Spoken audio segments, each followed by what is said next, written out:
difference between a moment and a movement is intentionality. A big part of it is about ownership, not just let me buy a house, but no, I want to leave to my children and my grandchildren legacy. 1 out of every 2 Black people experience some form of hate speech or harassment online. We have to do something. I was fired in 2022. By December, we announced Spill. We are witnessing the birth of a new era of social media apps. Another one we're talking about is Spill. If Elon Musk did not lay off one of the founders from Twitter, the app may not have been created. I went from fired to funded. We were the first Black-owned social platform. Our first funding round of $2.5 million. There were 50,000 people in a week that signed up. It was the first time that I really saw that something that you build yourself, just having the guts to just do it. Ambition doesn't need permission. It just needs a seat at the table, and we brought our own. Welcome to the So Ambitious podcast. Alphonzo, welcome to the So Ambitious podcast. Thank you for having me. Man, we have to talk about the cultural moment you created here in the vineyard today. Yeah, pretty special moment. Yeah, tell me about it. So you're familiar with A Great Day in Harlem, the iconic photo from Arcane, 1958. Iconic photo. Iconic. Yeah. And, you know, for those that don't know, it was a gathering of some incredible jazz musicians in Harlem, just on this stoop. I think that group of musicians and artists had never gathered together in one place before. And that's been an image that's like in all of our popular Black consciousness, right, for a long time. Grandma's like, exactly. all the things. It's everywhere. Yeah. And I think it's influenced so many other, you know, industries and genres. And so I was talking to a good friend of mine, Mr.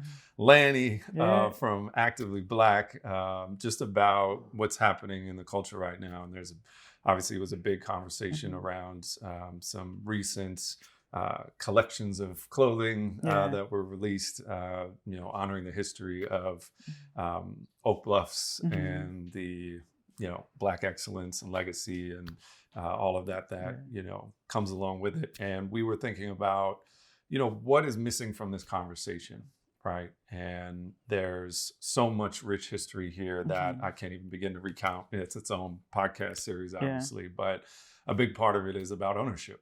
Right, and Black ownership, and not just, hey, let me buy a house, but no, this is, you know, my second home that I want to leave to my children and my grandchildren, my great grandchildren, and legacy and things that in our community we don't hear talked about that much, especially in popular culture, and we're definitely not known for. And you know, coming here this year, this is a special place, you know, for me personally. I actually spent a lot of childhood in Massachusetts. I didn't have access to this community. And so I greatly value it even more. And so wanted to take the spirit of Arcane's photo and say, hey, this is a place where the builders, the visionaries, the thinkers, the entrepreneurs, right? This wave come here every year to obviously relax, connect with their family, but a lot of deals get done. Of deals get done, And so we were like, how can we honor that? How can we celebrate that? And that's where the idea of A Great Day at Inkwell, to bring, you know, hundreds of Black, you know, just geniuses, you know, to the beach, to really be photographed, to be seen, to have their stories told. And we put together a really amazing collaboration with Actively Black. So you can see some of it over here. The Black-owned shirt, one of my favorites. You know, we helped kind of co-design that one, you know. No, it looks amazing. But yeah, it was so powerful to see all these, you know, generations. First and foremost, we had, you know, people in their 80s and 90s, all the way to new, you know, young kids come in to participate, and just a lot of really powerful leaders in our space. And yeah, we're still buzzing off of it. It just happened like a couple hours ago. So it was amazing. No, I mean, it was amazing to hear it come together. Yeah. Right. And then just to see all the photos of one community, right, to like the intentionality behind this moment, the legacy, like you talked about, the legacy on the island as well. It reminds me, like the great Joe Madison always talks about the difference between a moment and a movement is intentionality, right? Do you intend for it to just be something fleeting, just a quick photo or something like that? Or is the intention to really create something that's lasting, that turns into legacy? And so And I feel like what you are also building, I mean, what you've built with your career, Mm-hmm. but what you're also building right now with Spill means that we will have longevity in our legacy in the way we convene Mm-hmm. Online and offline. So I feel like what happened today was like convening on offline, and what is happening and will continue to happen based off of your work is what will continue to happen online, right? And so I'd love to chat a little bit more about just you getting to the point of Spill, because there's like a long story behind like your career, some of the really amazing companies that you work for.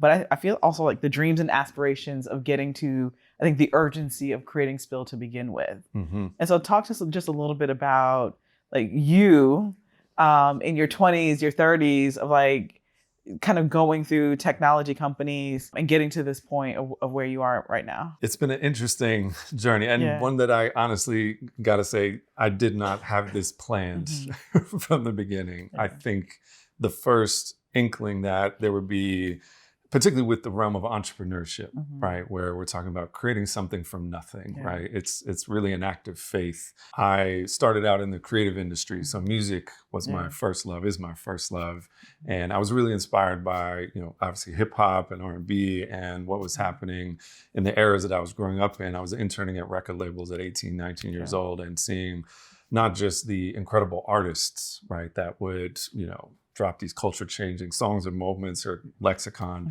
but the companies that they would build around themselves at the time. And I think we took that for granted as we came up, where it was like, that didn't always used to be like that. Artists didn't automatically get a label deal, didn't automatically think that way. So entrepreneurship was sort of being built into me. I got to college, I was like producing, writing, rapping. That'll be another internet search for another day for people. But I got to school and saw all these other kids had music as well. And I was like, let's make a record label. I didn't know what a record label was. I literally read a book, you know, Donald Passman, How to Succeed in the Music Business. And we raised $50,000 for this thing. We started digitally distributing. I tried to sell this thing to Sony and Def Jam, and Sony didn't buy it, but they gave me a job after school, actually rotating through different divisions. And it was the first time that I really saw that something that you build yourself, just having the guts, the audacity, if you will, turn it into something, to just do it, right? Don't wait for permission, just get after it.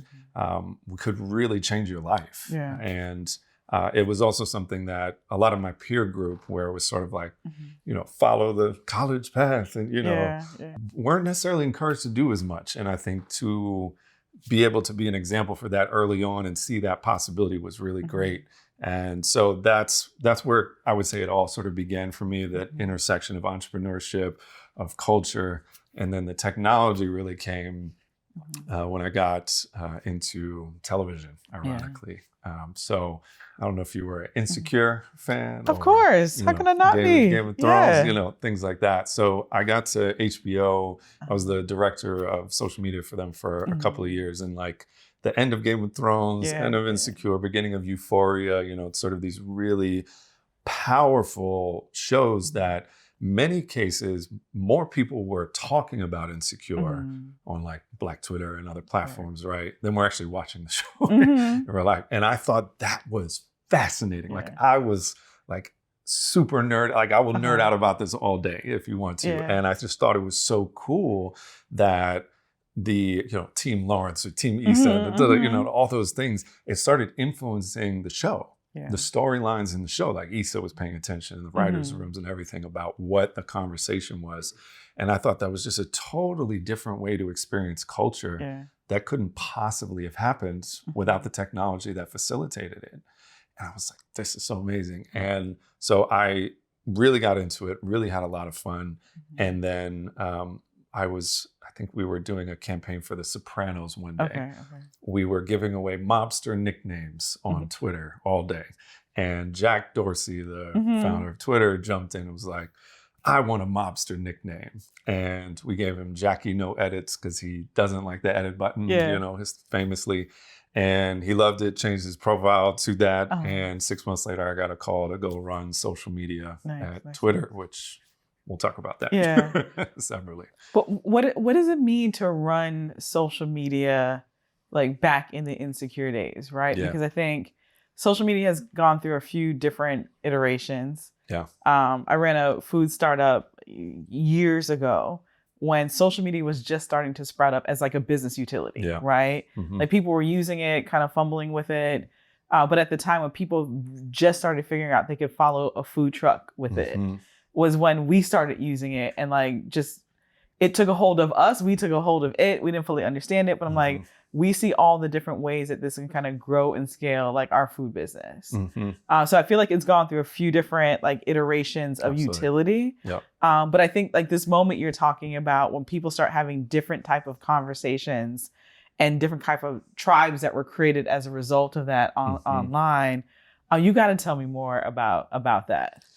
Yeah, I think the archaeology of communities online is really, really fascinating. And I think particularly for Black communities online, right? So if you go back, you know, we'll get to Spill in a second, of course, but talk about Black Planet, right? And how powerful that was. And I would call that almost social 1.0, because it was dating, but it was also communities, but it was also, you know, it's like, and a lot of powerful connections were facilitated on Black Planet. And there was like, you know, Mi Gente and, you know, Asian Avenue, like there was all these like very specific identity-based, you know, platforms that were about connection initially. And I think that was what I would call like social 1.0, to your point. Like that was the first era. It was like a lot of websites, you know, MySpace. I got a song on my profile that identifies me, right? Whatever.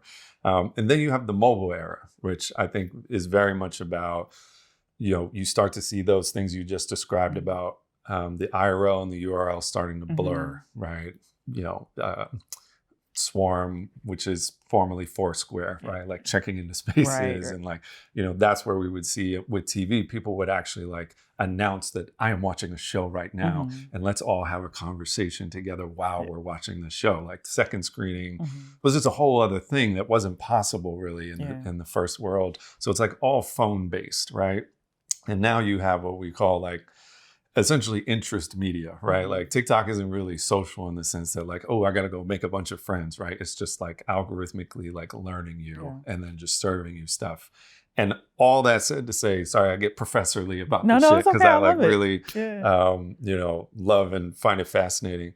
But for us, I found that the communities that were consistently driving the most trends, lexicon, dances, whatever you want to call it, across all platforms, Vine, for those in that, you know, like Vine, all the dope creators, right, on Vine or whatever, YouTube early days, all of that stuff. And so now typically came from communities that were on the margins of whatever society, right? So in America, Black folks, especially Black women, right, the queer community, right, coming to these platforms to get solidarity that's really hard to find in real life, right?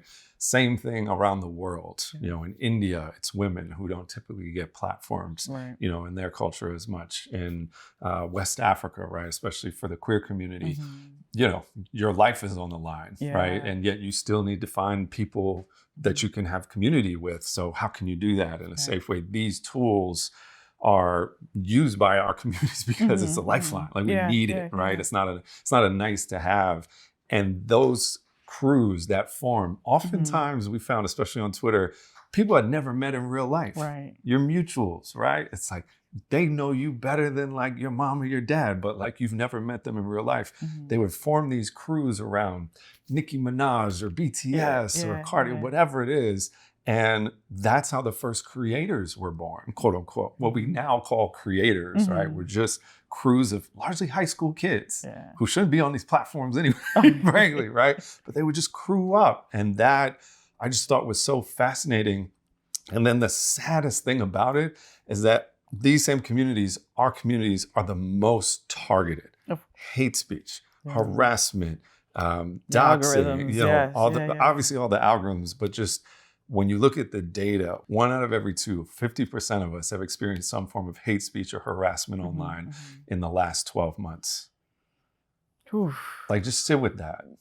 It's hard. I mean, you can't really sit with it because one, I think the trauma, but then like just the onslaught of it every single day to the point where in a lot of ways we become desensitized to it. Right. But then I don't even think we fully understand like how our physiology changes as a result of what are really just attacks every single day. Yeah.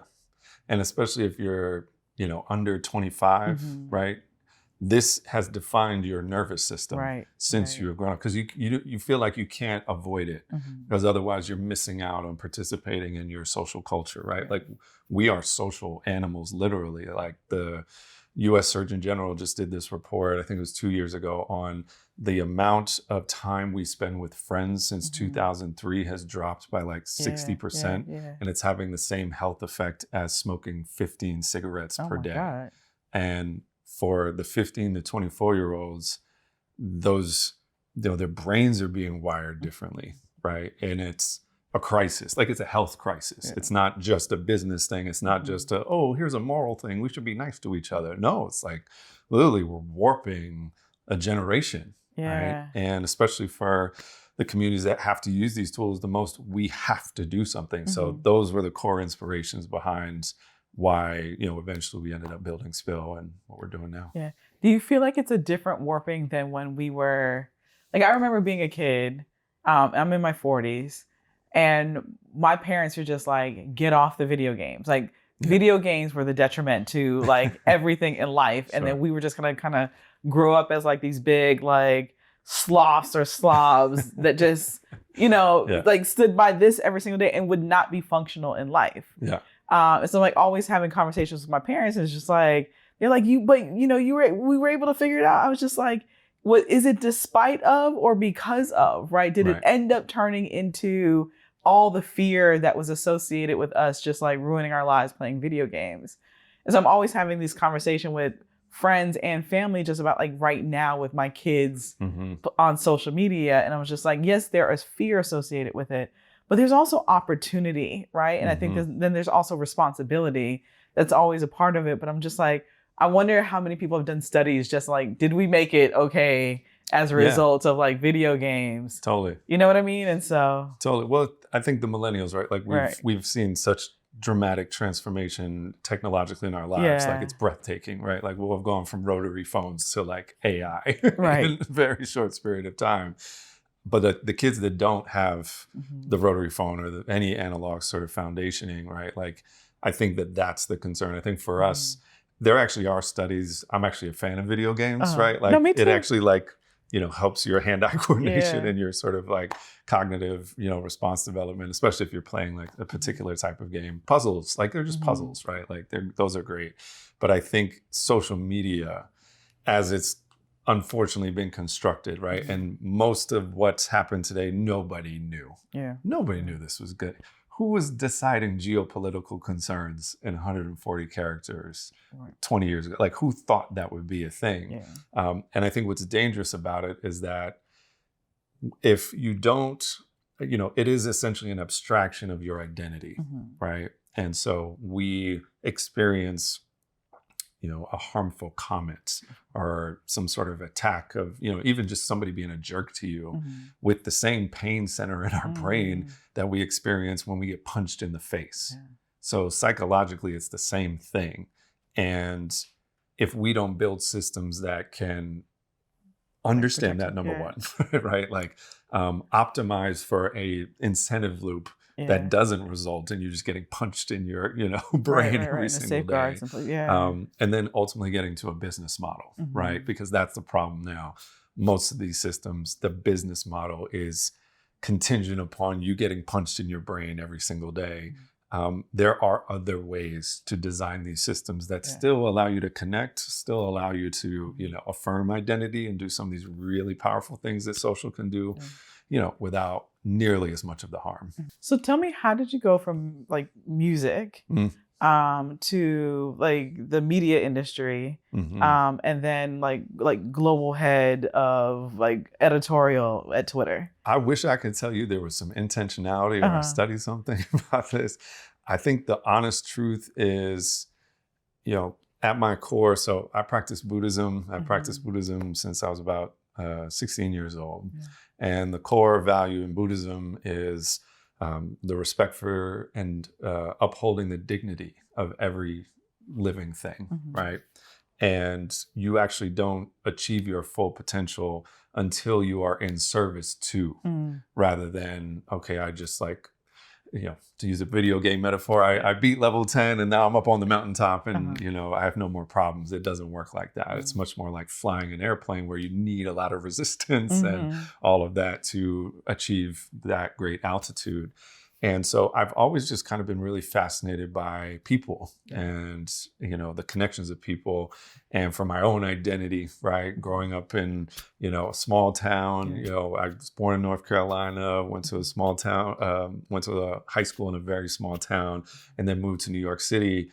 I was just, when I moved to Harlem, I was like, oh, this is amazing. I was like, finally, I feel like I'm home. In Brooklyn, the same thing. And wanting to build around that, to protect that, to uplift that, I think has always animated me. So the through line through whether it's media or music or tech, whatever, it's always been about culture and, delivering these moments that make people completely seen. Even today, right, with the great day on Inkwell, right?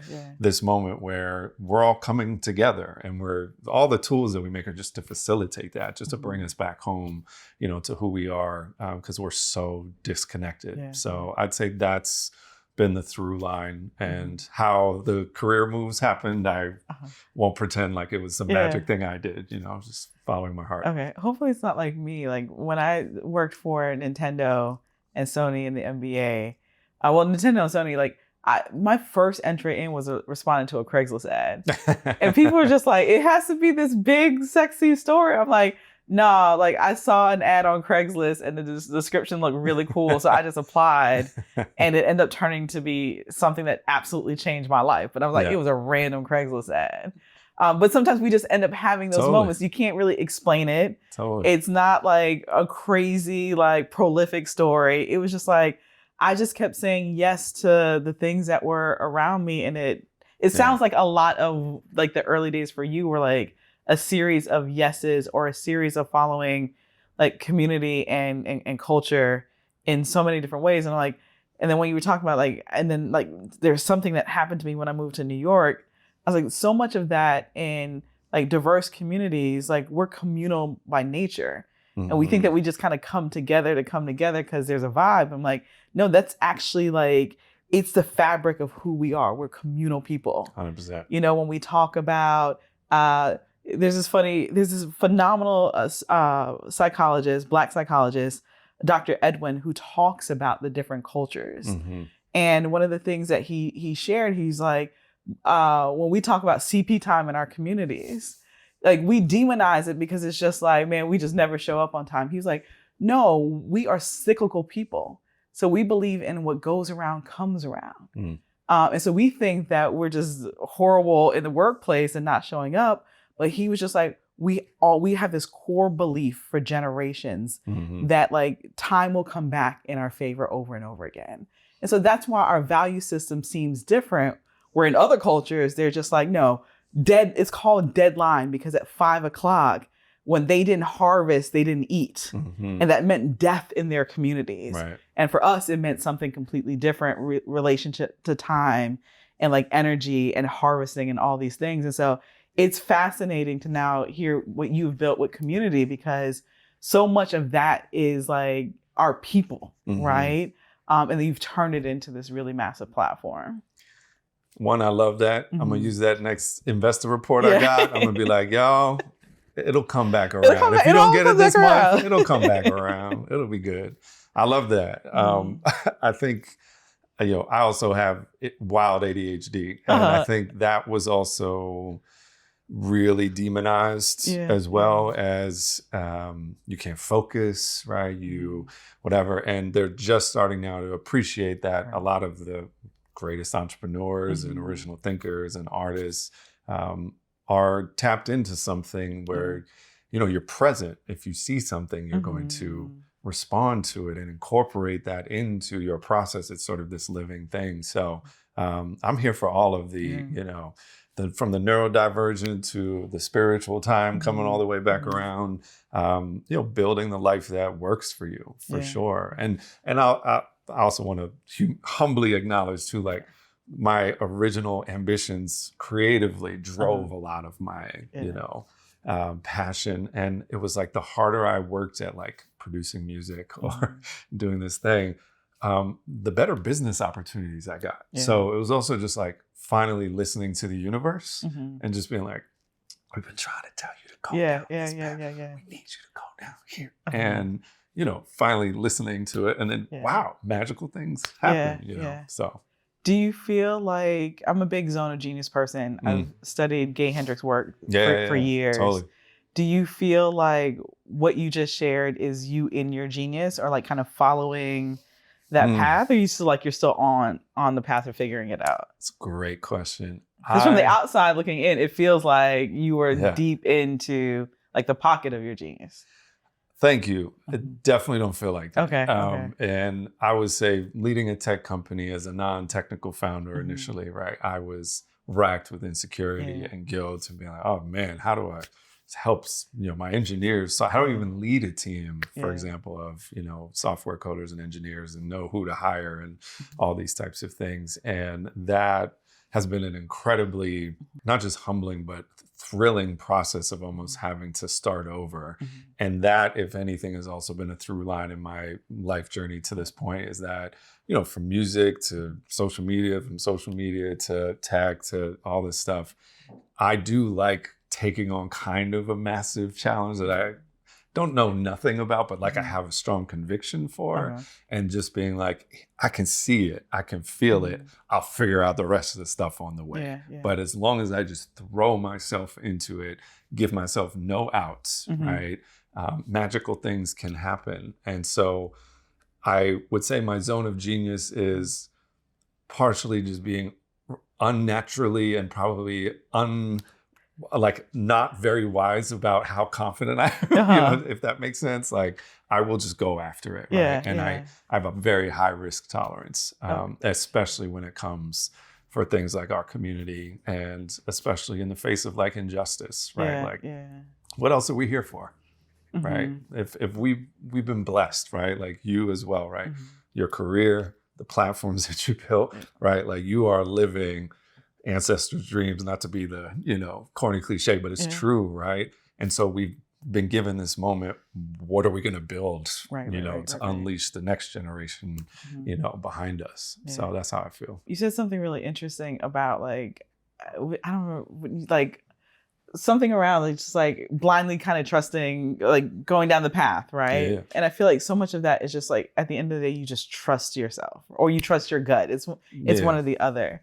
But when you talk about building a tech company and being non-technical, did you ever find where you had to kind of like release the fact that you weren't technical? Because I think a lot of people kind of go through that journey where they're like, I'm trying to fit in or trying to define myself, but I'm not the technical part of this, but I'm still building this thing. And there's still one substantial amount of work that you have to do, but there's still substantial respect that you also build as a result of not necessarily being like the CTO of the company, right?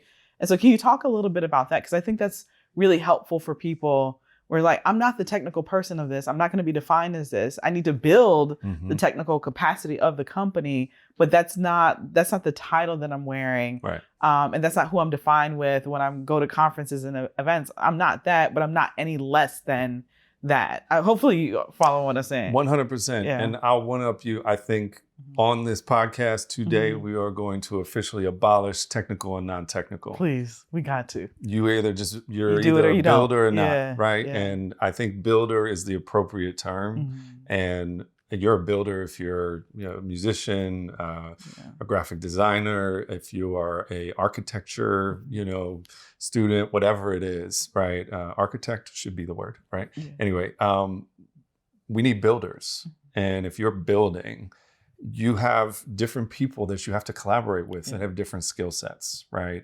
And I think the stigma, right, around particularly tech and like, oh, did you go to MIT and get a PhD and zip-a-zip-a-za and whatever? I think when you actually get to the core of, what are the problems they're actually solving and who actually ends up building things that become useful to people, it's always people with a builder mindset versus just like, okay, I have super deep technical knowledge, right? There's tons of technical, quote unquote, technical people that never quote unquote build any new companies or become entrepreneurs because it's just not their path, or, they don't feel that sort of like, I can't go to sleep at night because I'm thinking about how bad this problem is and I have to solve it, right? I think that is a deep calling. And I had to embrace that identity.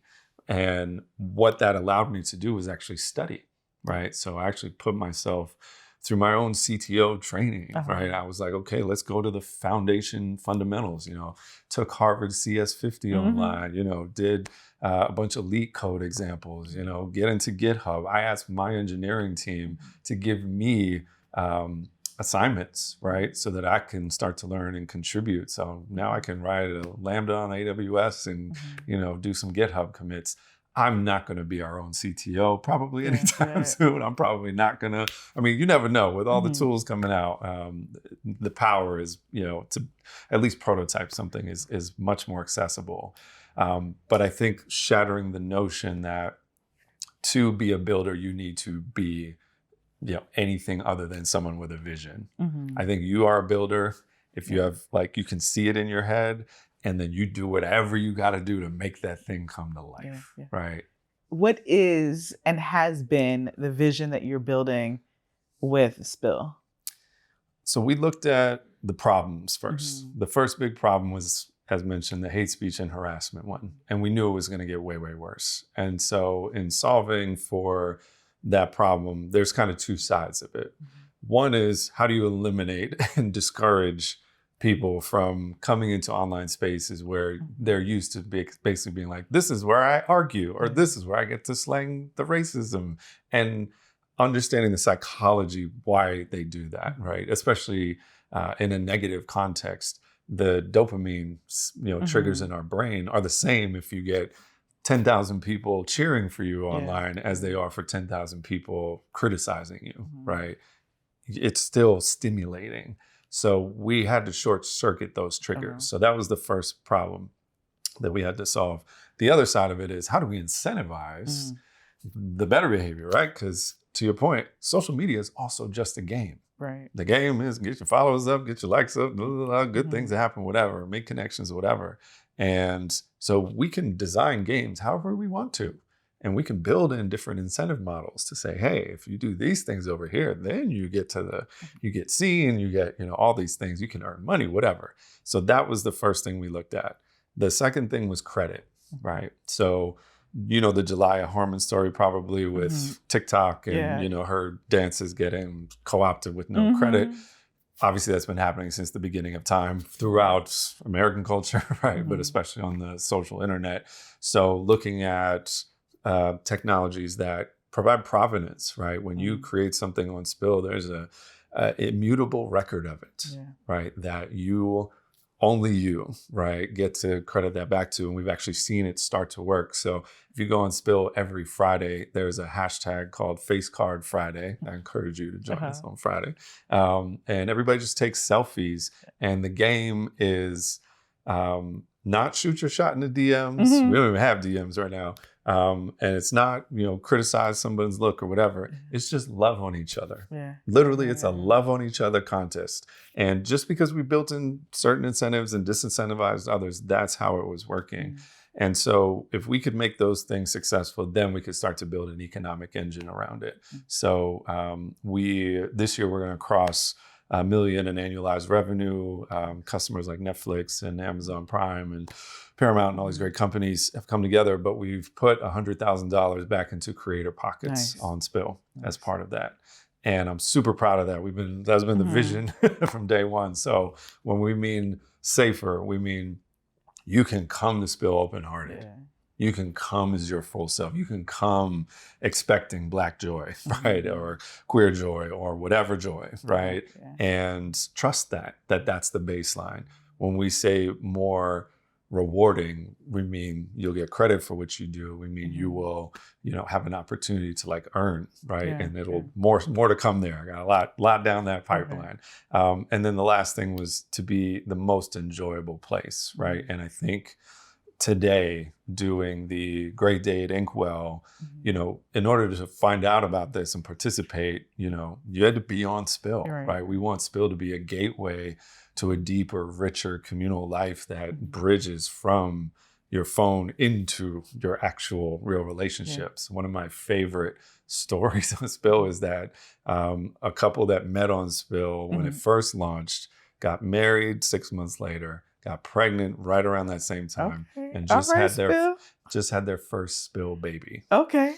Literally documented the whole thing on Spill, and I'm just like, it was a moment because I didn't think we were building for that. I didn't think at the beginning we were like solving for connection, but like these people's lives are really, really different because we helped facilitate something and hopefully created an environment where that connection could flourish. But why do you feel like you weren't building for all the ancillary things to happen as a result of like your initial idea? You get hyper focused, right? On like, this has to be, I was super focused in the early days on like, we have to be the fastest to break, news in the culture, right? Like you're going to find out about the Drake and Kendrick battles before anyone else on Spill, you can get it in your phone. I was very, very focused on like speed, and our first like publishing format was memes. So you would put text on an image, on a GIF. Like I wanted it to be very visual and dynamic, and like our group chats, right? Like, we all got a couple group chats with,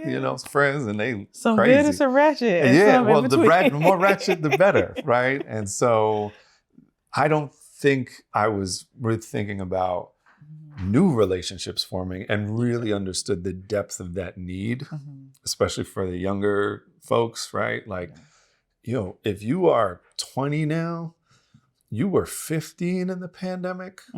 So you didn't really have a high school experience that was normal. You are coming out in a wildly polarized environment. If you are anywhere on any type of social media, it is a minefield. And at the same time, it's probably still really scary to go up to someone in person and be like, hi, I think you're cute, or hi, I want to be friends, right? So people are using these tools to do so. And that wasn't my core use case in my brain at the time, but it's clearly the thing that is needed. And unfortunately, I think it's gonna be more and more needed with AI and the way that tends to isolate folks rather than facilitate connections right now. You rattled off a really impressive list of like kind of partners. How did that come about? Yeah, so it helped to have worked in marketing and the entertainment realm for a bit, but honestly, the response to our vision pretty much from day one. So the story of getting into Spill kind of facilitated that partnership wave as we sort of opened up the platform. So I was fired in 2022 by Elon, laid off, whatever the term is, when he bought the company, laid off half the company. By December, we announced Spill, and there were 50,000 people in a week that signed up to join the platform. We didn't have a platform yet. We didn't have a design, literally it was just a logo. And then 6 months later, the month after that, we closed our first funding round of $2.5 million. And then 4 months after that, we launched the first invite-only beta of Spill. So in the period of 6 months, I went from fired to funded to Spill. 3 weeks after we launched, went #1 in the Apple App Store. And I believe we were the first Black-owned social platform to do that. Brands were watching. We actually started getting hit up by brands as soon as I closed my funding round, and we had our first advertiser the day we launched that beta. And I think these types of brands that understand culture and community, especially, shout out to all the smart marketers out there. Smart marketers, you know who you are. Get down with the early stage culture-driven platforms now. They were like, we got to be early, right? And so I know what they're looking for, know how to speak that language, especially when, I like to use the metaphor with them when I'm sitting down. When you go into a jewelry store, you don't pay less for the rare diamond. You pay more. Right. So we are a rare diamond. We're growing, we're new, but this is rare. You're not going to find anything quite like this. And I think that message really resonated, and it's going to continue to resonate because it's AI slop everywhere. And, the creator economy is kind of a wild, wacky world. It's very unpredictable. And I think we were just honest and said, hey, we know you have, if you're movies and TV, you have stories that you want to get out and want to connect with people. If you're another product company, you want to have authentic, real human beings being like, I either like this or I don't. Yeah. And if I would, if this were my company, I would do this, this, this. And that's really valuable feedback for them. So that's how we've really built some strong relationships over time. Is there anything else a part of kind of like the value proposition for partners for you guys? Because I mean, I think since January 20th, 21st, I don't even know at this point. I think the value proposition of like our communities, our online conversations, our companies, so much of that has changed, completely fallen off. Brands are stepping away, but then some brands are leaning in, right? But I think for entrepreneurs that are trying to figure out, like, what is the new story I can tell where I lead with value first? Yep. Like, talk to me a little bit more about that, because I think that's a really interesting, hard dynamic that a lot of founders are having to navigate in investor conversations and partner conversations, where last year they may not have even had to have the conversation, right? Like, they understood it for the face value of what they're building. They saw the value immediately. And now they're having to kind of re-educate their partners and also their investors on, like, this is the value that has already been here. How do you change the conversation to still value what they're building and what they need? Totally. So I love this question and I love this dialogue, particularly. So I'll start with the stuff I know the best, which is marketing. And then I think we can go broader to just general business. The old world is over, right? Like, so full stop, it's done. It's a wrap. It's never coming back. We are at an inflection point and it's been happening already. It's happening right under their feet. Nobody knows how this stuff is going to play out. You have to bet on the new kids. You have to bet on folks that have built real community, real audience. And at the same time, understand that your Google search results aren't going to be 10 blue links anymore. It's going to be one little summarized response. And if you're not in that response, guess what? Your business doesn't exist. Who controls that response? The people who are actually powering these things, right? Like the real culture drivers, the people who are driving the conversation. So the message to truly any company, but any brand, if you have a media platform or all that, if you want to be relevant and, if the word culture is, a faux pas now, just say cool. If you want to be relevant, cool. In this new world that is being born right in front of your eyes, you have to bet on the people that have built real community and especially community over the years, whether it's through your media properties, whether it's through your platforms, whatever it is, because that's the moat. Literally. Because when all the information in the whole world is literally there for you, right? The encyclopedias talk to us now. What's the difference, right? And I think it also puts a premium on humans. Absolutely. And one of my favorite things, we do a lot of, creator work as I mentioned, and the campaign we ran a campaign with Warner Brothers for Sinners, and it was fascinating. So we took 10 creators on Spill. We don't even have followers on Spill, right? So it's not about like they were expecting this or that, but they were just really good storytellers. They really had strong POVs, and we knew they'd do something creative.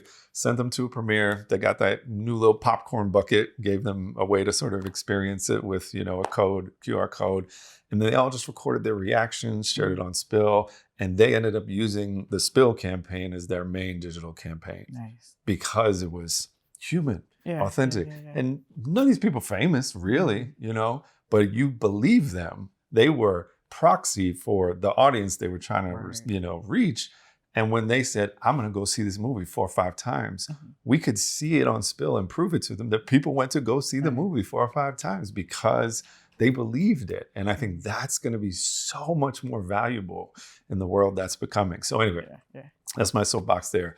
The last thing I'll say just about business in general that's changing is that, none of these major companies are positioned, like they don't have their data structured, right? Like they don't know anything about how to leverage some of these new tools nearly as fast as the ground is changing underneath them. So it has never been a better time to be an entrepreneur. Oh my gosh. Like never in the history of businesses. So, the opportunity is that no one knows what the heck to do right now in the moment that we are in with what is going on that is literally changing by the minute, and I think you can either kind of sit down and kind of sulk and put your head in your lap and just like, I don't know what to do, and just kind of be frozen, or you can look at it for like what it is of just like, they don't know. And guess what? The best thing when someone doesn't know is to literally guide them to make the decision on your behalf. Yeah. Because that's what people really want right now. Yeah. Right.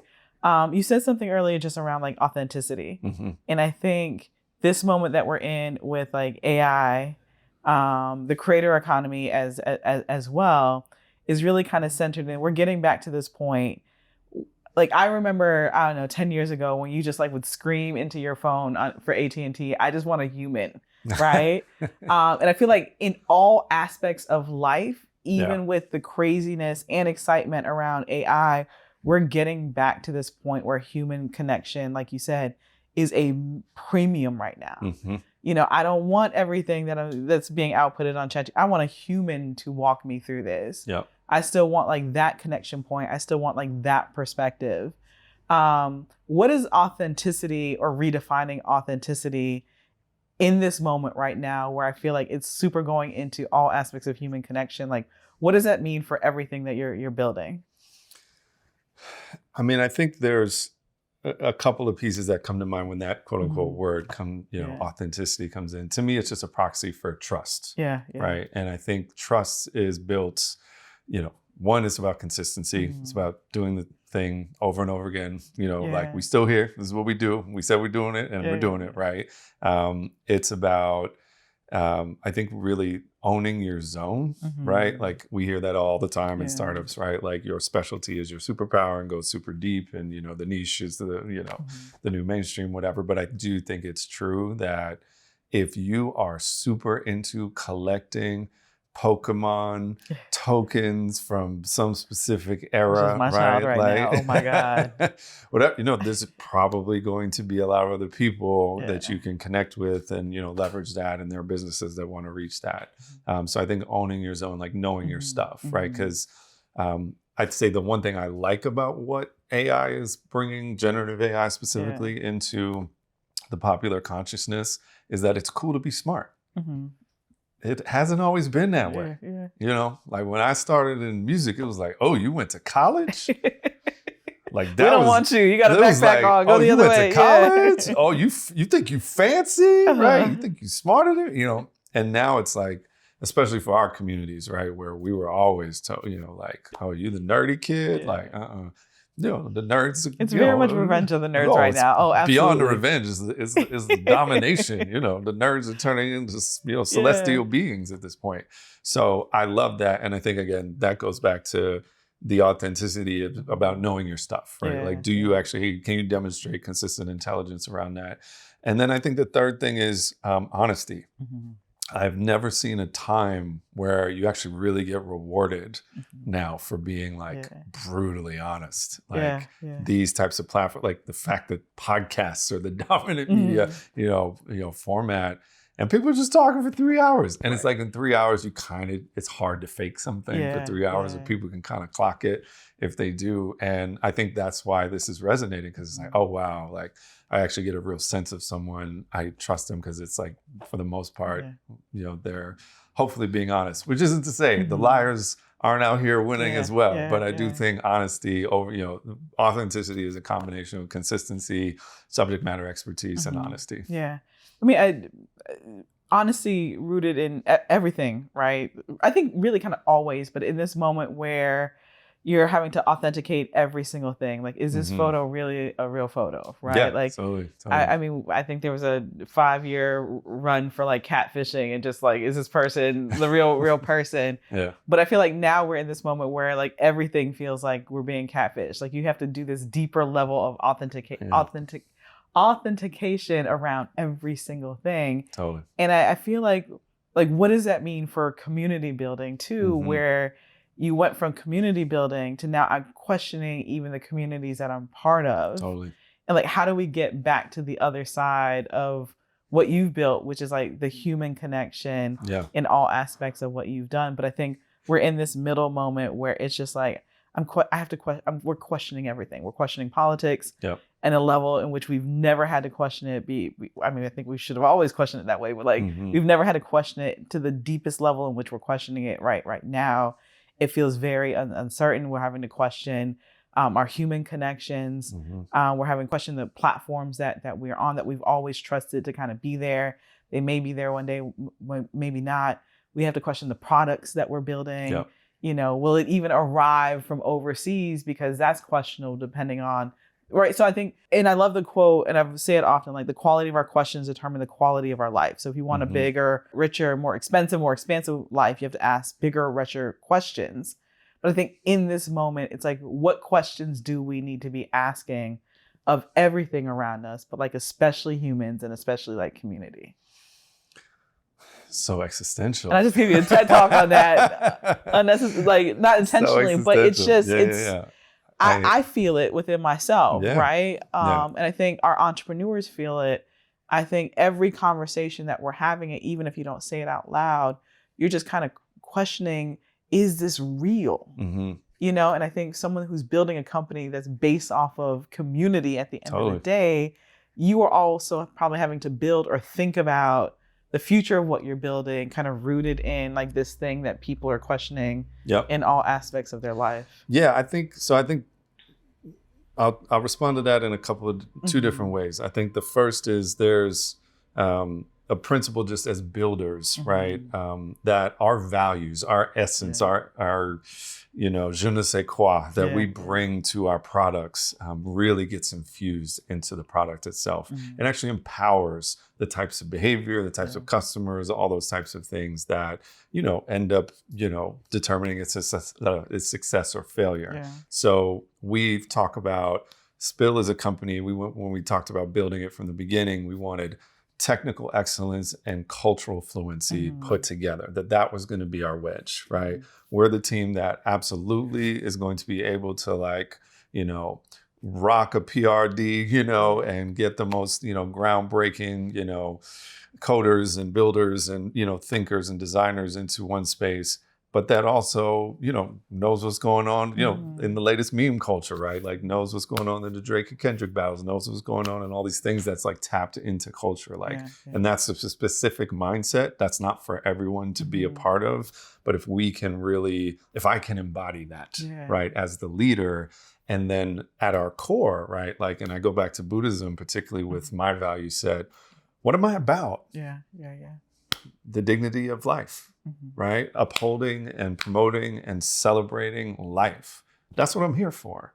So things that support that are going to flourish, I believe. And things that cut that off or diminish that are harmful, are not the things that I want to be involved with. And I don't think are going to last ultimately in the long run. That's the bet we're making. So I think in Japanese, in Buddhism, there's a term called cho ichinen. Cho ichinen means the determination of the leader. And that's really what determines, the success or failure, but also the culture around whatever it is that's creative. So I would say that as number one. And then number two, like for Spill, right? Conversation and connection and community, right, are not just nice to haves. These are the lifeblood, right, of any functioning society. Gossip has been around since humans have been around, right? Spill, as in spill the tea, is not just, ooh, let's, it's give me the truth, put me on game, give me something that nobody else has got the guts to say, right? And put it into a format and engage with me on that, because you care and I care about, unlocking something greater than just us staying in our own little boxes. And I think we are, to going to the problems that we're solving, if we can solve for not just facilitating that type of conversation, but that you walk away from the platform is like, okay, I know I can count on, like, this is my long-term vision for Spill really is like, it becomes a foundational utility whenever I need to like reaffirm my humanity. I go here, right? It becomes my ritual. It's a part of my practice. my father was a Baptist preacher, so you can get the I hear spiritual. it. You can I've been hearing it. Yeah. You know, like to me, it's ministry in a lot of ways, right? And I want people to have a daily practice if we do our job right, with this product that validates them, validates their humanity, unlocks incredible relationships, and goes way beyond just whatever phone or device you're using it on, but connects you to the world. How does everything that you just said spill into your team, right? Pharrell, when we were like dreaming up like Black ambition and what it's going to be and building like the right team and kind of baking your ethos into your current team, but as you continue to kind of grow the team, like what does that look like, and how do you hold on to making sure you're building the team that like registers to everything that's literally you? It's a great question. I think team building and it's not easy, right? Like in this dynamic, this environment, people's priorities around who they want to work for, not work for is completely different. Their value system.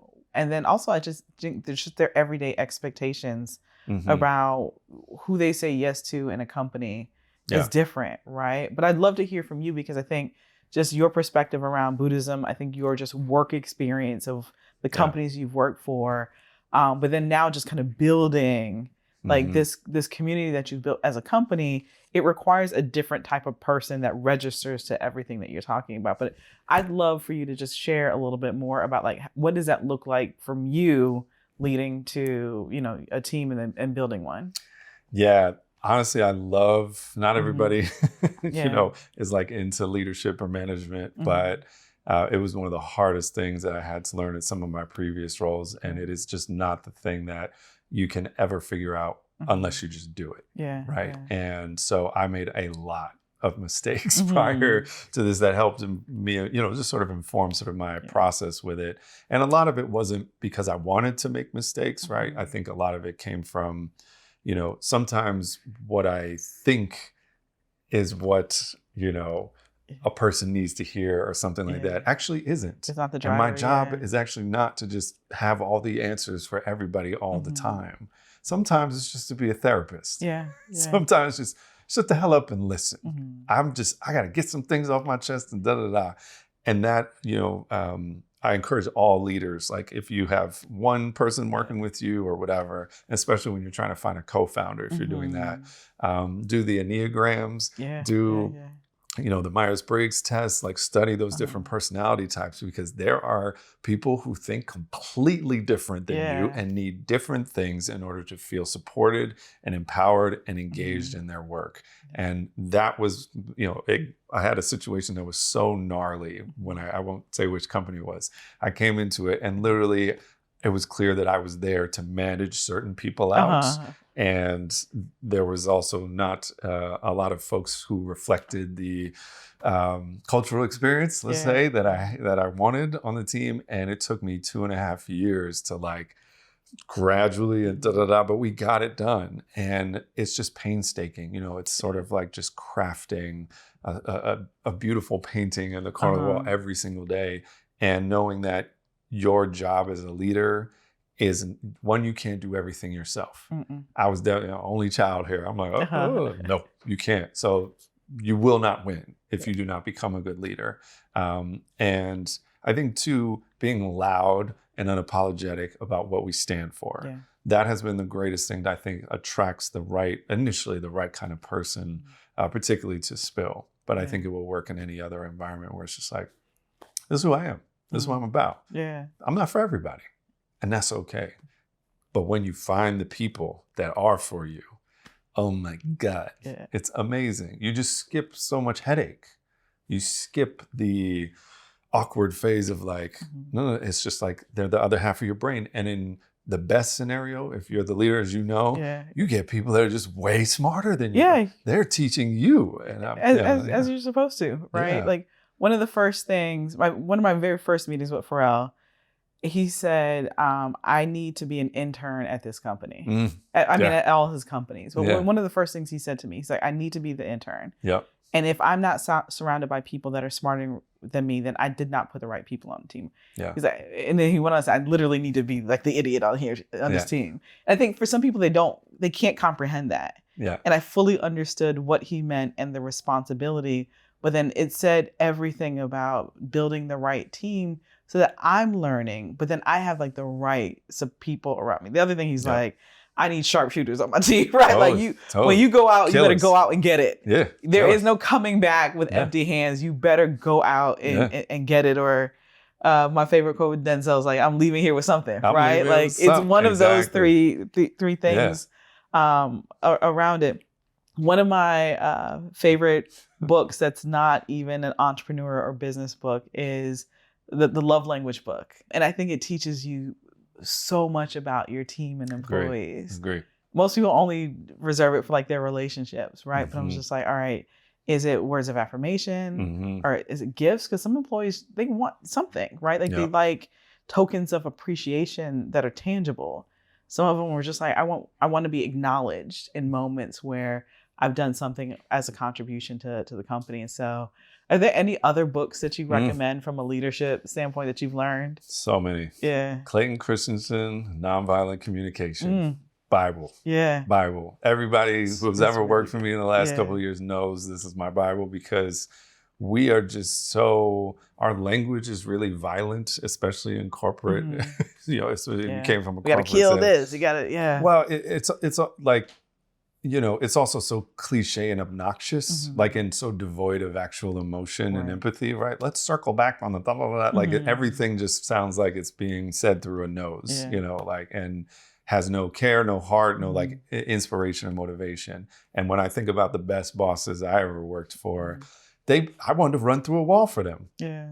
So how can I be that, right? And Clayton Christensen, especially when it comes to conflict, he was he did a lot of Israeli-Palestine mediation. So a lot of these techniques are built there. So that's number one. What are some of the great leadership books? Oh man, I wanna. No, I mean that's a really good one. Yeah.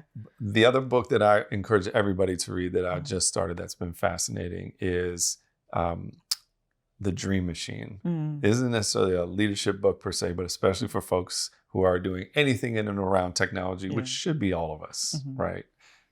This is amazing because it's the history of the internet. Yeah. How did this actually come to be? Who were the personalities and figures?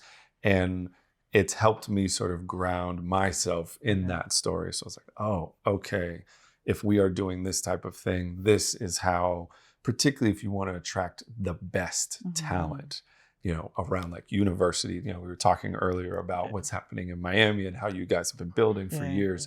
It is about cultivating these environments where the best people who also who are like killers, hunter-gatherers who want to get it and really change the world, come together and work and form this hive, because that's where the magic happens. Absolutely. And that's something that I'm extremely passionate about, especially for all Black entrepreneurs. We have to work together. Yeah. We have to stop gatekeeping. We have to stop pretending like somebody figured out something that we ain't. We got to all get on the phone. We need a couple, group therapy sessions, whatever it is.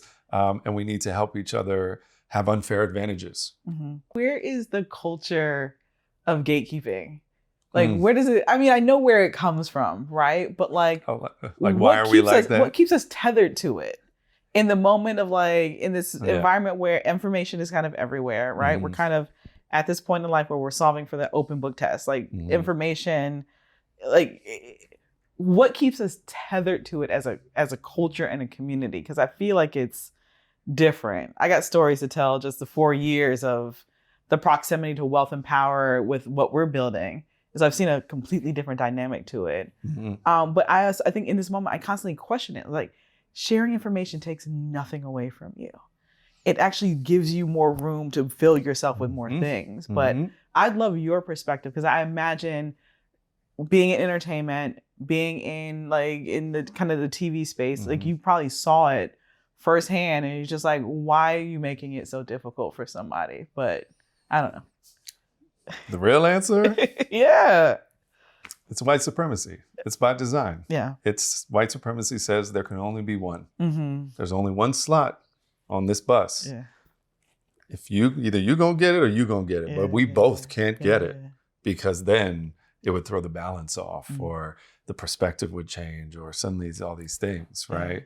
And obviously that's been ingrained, throughout our culture for since the beginning of it. But I think the folks who quote unquote do break through, right? The one athlete, the one billionaire, the one suddenly that pressure to carry, like all of us end up becoming, bastions of hope for our entire communities, our entire identity groups, whatever it may be. And it's a lot of pressure, and we can't help everyone practically.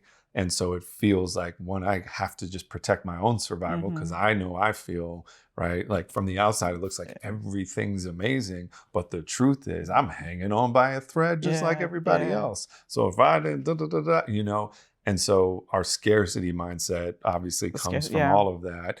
But I think, again, it's a function of the systems that, especially if we've grown up in this country, every single job I had prior to Spill, I was either the only Black person or one of a handful in my team, in my department or whatever. And so it was just like by design, right? And I couldn't have imagined a world. I couldn't have imagined Martha's Vineyard, right? Where it was like, wow, we can own that house and this house, and we can go down here, we can flourish and all these other things. And actually that increases the size of the pie, right? So I think it's a huge decolonization of our minds that we really have to go through and say, and frankly, I think the blueprint, just to be frank, is I actually study other immigrant groups in the United States. And I think it's really fascinating to think about some of these other immigrant groups that have come here in far smaller numbers. Let's be honest, being an immigrant is very different than being, an American, Black American that grew up here, descended from slavery. But the challenges are not so dramatically different that we can't learn from how they network, and especially how they do business together. They don't even have to like each other. In many cases, they may not, I can't stand blah, blah, blah. But they never let it get in the way of them making money together. And seeing the generational picture of like, all right, we're going to own this corner store so they can go to college and become engineers, so their kids can then go and become artists and all that stuff. There's a clear plan. We got to follow that. And then we have to really coordinate our resources so that when we become under attack, they're far likely to be effective, frankly. Oof. You talked about the pie. My old mentor of mine always talked about like the pie. I would always say to him, like, the pie is big enough for everyone to get a slice. Totally. I wholeheartedly believe that. And one day he checked me. He's like, Felicia, no, the pie is not big enough for everyone to get a slice. He's like, once you eat your slice of the pie, that's it, right? And so he's like, your consumption should have a replenishment component. So we should never be striving to eat our slice of the pie.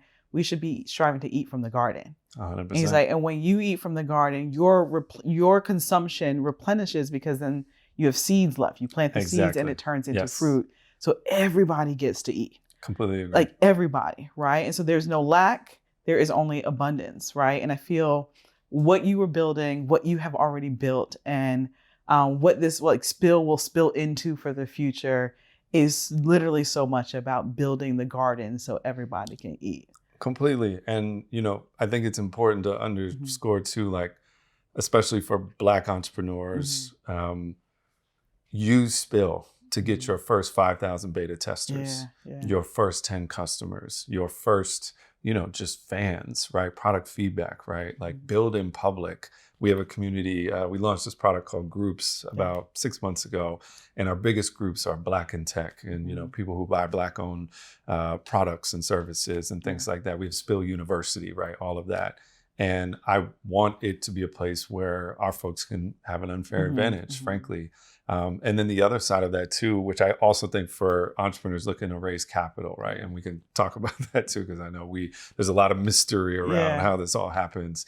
We're venture backed, but we also do community equity rounds. We have one open right now. If you go to spill.com invest and you're using the product and you want to benefit from the success as an owner, join, you know what I mean? Like you can participate. And I think a lot more of our community members should do that as well, right? And say, inherently, I own a piece of So Ambitious, so I'm going to ride hard for So Ambitious because it is me. it's an extension of us. And then we get an ecosystem play versus just, all right, one person wins. Right. And then everybody else is like, wow, how'd they do that? Well, maybe one day, no, like, because that's how all the other communities work. Yeah. Because you raised $6 million so far. Kerry Washington is an investor. Yeah. Like, what is the future around, I mean, any advice you have around investment, but like kind of the future of where you guys are going, kind of given some of the traction that you've had? Yeah, it's a great question. And I think I'm going to answer it in a couple of different ways. So first, this is my first venture-backed company. I knew nothing about the VC ecosystem. So I very much, wow, what's happened? And we had a very atypical circumstance where there was just so much press and buzz and energy, and people were so mad at what was going on in the industry that they were like, oh, we got to try something else. We'll bet on the people that used to work at the company, right?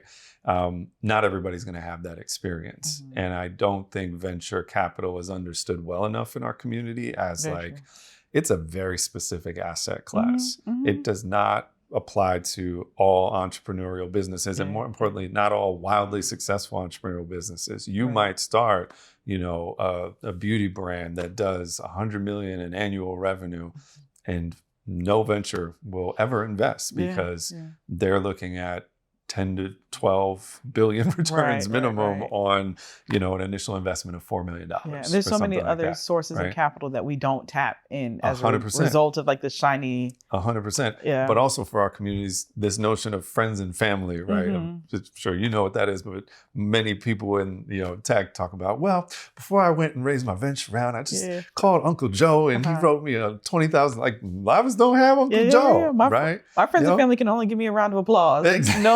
Not a single round of funding. So not the round of applause, exactly. So things like equity crowdfunding, I'm actually a really big fan of, and I think it allows our community, like we can participate in those things meaningfully. And I think it does two things.